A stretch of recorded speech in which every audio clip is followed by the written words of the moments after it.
बिस्मिल्लाहिर्रहमानिर्रहीम। अस्सलाम वालेकुम नाज़रीन, आप YouTube चैनल देख रहे हैं हकीकत की आवाज़।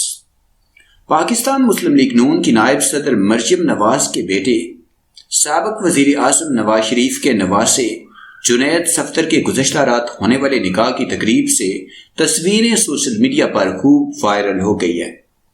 मरियम नवाज के बेटे 25 साला जुनैद सफ्दर का गुज़श्ता रोज निकाह हुआ। इस तकरीब की मुतअद्दिद तस्वीरें और वीडियोज सोशल मीडिया पर वायरल हो रही है, जिनमें नवाज शरीफ को भी तकरीब में शिरकत करते हुए देखा जा सकता है। तस्वीर में देखा जा सकता है कि जुनैद सफ्दर के निकाह के दौरान उनके आस पास करीबी दोस्त और रिश्तेदार भी मौजूद हैं। जुनैद सफ्दर ने अपनी निकाह की तकरीब में स्याह रंग का 3 पीस सूट, जबकि उनकी दुल्हन आयशा ने भारतीय मारूफ डिजाइनर साबिया साची का तैयार करदा लहंगा पहना हुआ है।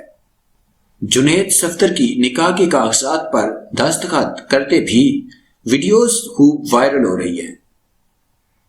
इस दौरान जुनैद सफ्दर के नाना नवाज शरीफ और साबिक वजीर खजाना इसहाक डार को भी उनके साथ ही बैठे हुए देखा जा सकता है। वाज़ेह है कि गुज़श्ता रात मरियम नवाज ने बेटे के निकाह में वर्चुअल शिरकत की।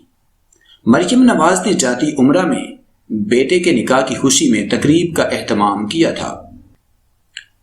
मरियम नवाज ने बेटे के निकाह की तस्वीर सोशल मीडिया पर शेयर करते हुए बेटे और बहू के लिए दुआ की कि अल्लाह उन्हें हमेशा खुश और आबाद रखे।